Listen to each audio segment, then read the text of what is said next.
आ गए आप? आप गई नहीं अभी तक? चली जाऊंगी, मुझे पता है। मैके में मेरा ठहरना ना तुम भाइयों को और चलाको मौसी को बिल्कुल भी पसंद नहीं। सॉरी आपा, मेरा मतलब ये बिल्कुल भी नहीं था। एक्चुअली आप खुद मैके में ठहरती नहीं है तो इसलिए मैंने पूछ लिया। अच्छा, अब ज्यादा शर्मिंदा होने की जरूरत नहीं है। मैं तुम्हारा इंतजार कर रही थी। जी? अच्छा क्या पूछोगे नहीं मैं क्यों इंतजार कर रही थी? आप खुद ही बता दें प्लीज। अरे मुझे तुमसे बहुत जरूरी मशवरा करना था, इधर आके बैठो। मैं सोच रही थी कि इस महीने के 18वीं तारीख और अगले महीने के शुरू की तारीख में मंगनी रख लेते हैं। किसकी मंगनी? अरे मेरे भोले भाई, तुम्हारी मंगनी की बात कर रही हूँ। भाई मैंने अपने शौहर से कह दिया है कि मैं इस रस्म में नौरीन की तरफ से नहीं बल्कि अपने भाई बिलाल की तरफ से खड़ी होंगी। मैं इस रिश्ते से पहले भी इनकार कर चुका हूँ और ये बात आप अच्छी तरह से जानती हैं। पहले की बात कुछ और थी, समझे? पहले उस पर्दादार बीबी ने पर्दे के पीछे से अपनी अदाएं दिखा कर ना तुम्हें पागल किया हुआ था। अब जब ये किस्सा खत्म हो चुका है तो तुम्हें किस बात का एतराज है? वो किस्सा अभी खत्म नहीं हुआ।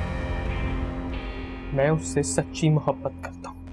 आय हाय, अब वो नाम की नवाबजादी गुर्बत की चक्की में पिसती हुई अब उस लड़की के पीछे क्या तुम अपनी जिंदगी बर्बाद करोगे? वो बहुत अच्छी लड़की है। आप प्लीज उसके बारे में ऐसे अल्फाज मत इस्तेमाल करें आपा। आय हाय, बड़ी तकलीफ हो रही है। जब उसके दादा ने मेरे बाप के लिए उल्टे सीधे लफ्ज इस्तेमाल किए थे तब तो तुम बहुत खामोश थे, तब तुम्हारी बोलती बंद हो गई थी। मैं आपसे कह रहा हूं ना, मैं नौरीन से मंगनी नहीं कर सकता। ये मेरा आखिरी फैसला है, बस। करनी तो तुम्हें पड़ेगी बिलाल, बात सुनो मेरी। इतना बड़ा हो गया है, अपनी मर्जी से फैसले करेगा। देखती हूँ कैसे नहीं करेगा।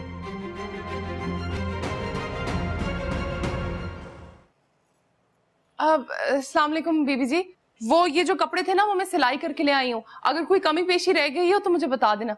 सुमैया ठीक ही होंगे, रख दो यहाँ पर। पिंडी जाने को बिल्कुल जी नहीं चाह रहा, लेकिन अब अब्बा मियाँ के हुक्म से इनकार भी तो नहीं कर सकते। हाँ तो अच्छा है ना, चली जाए। दुर्योधन वैसे भी बड़ी उदास है, दिल बहल जाएगा उसका भी।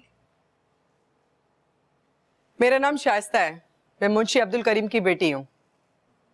अब आइए बैठिए यहाँ। मैं यहाँ बैठने नहीं आई हूँ, हिसाब किताब साफ करने आई हूँ। कहाँ है वो नाम का नवाब? जरा मेरे सामने तो लेकर आओ।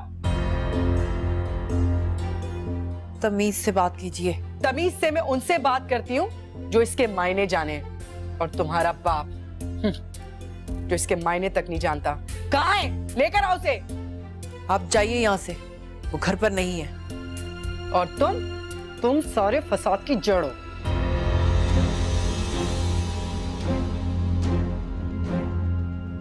आप इनके घर में खड़ी हैं इसलिए लिहाज कर रही हूँ, वरना जवाब हमें भी देना आता है। कौन हो तुम? मैं जो भी हूँ, आपसे मतलब। बेहतर होगा यहाँ से चली जाएं आप। बेहतर होगा अपनी भतीजी की शादी कर दो ताकि मेरे भाई की जान छोड़े। बेहतर होगा आप ये बात जाके ना अपने भाई को समझाएं। हमारी पर्दादार बीवियों पे कीचड़ ना उछालें आप। अब तुम निकलो यहाँ से। तुम्हें क्या लगता है यहाँ पे सब गूंगे खड़े हैं जो तुम मुंह में आएगा बोलती जाओगी, बड़बड़ करती जाओगी और हम चुप करके सुनते जाएंगे? मुझे तो लगता है तुम्हें तुम्हारे घर वाले भी पसंद नहीं करते, इसलिए रिश्ता लेने भी ना तुम्हारे बगैर ही आए थे। मेरी जो अहमियत है ना, मैं बहुत अच्छी तरीके से जानती हूँ, और बहुत जल्द अपने भाई की मंगनी के लड्डू लेकर आऊंगी। अपनी नंद से उसका रिश्ता तय कर दिया है। वो लड़की कम से कम इससे तो लाख दर्जे अच्छी है, और मेरे भाई के लिए रिश्तों की कोई कमी नहीं है। मुझे तो बहुत अफसोस है कि नाम के नवाब की ये पोती बेचारी रिश्ते के लिए सारी जिंदगी बैठी रहेगी।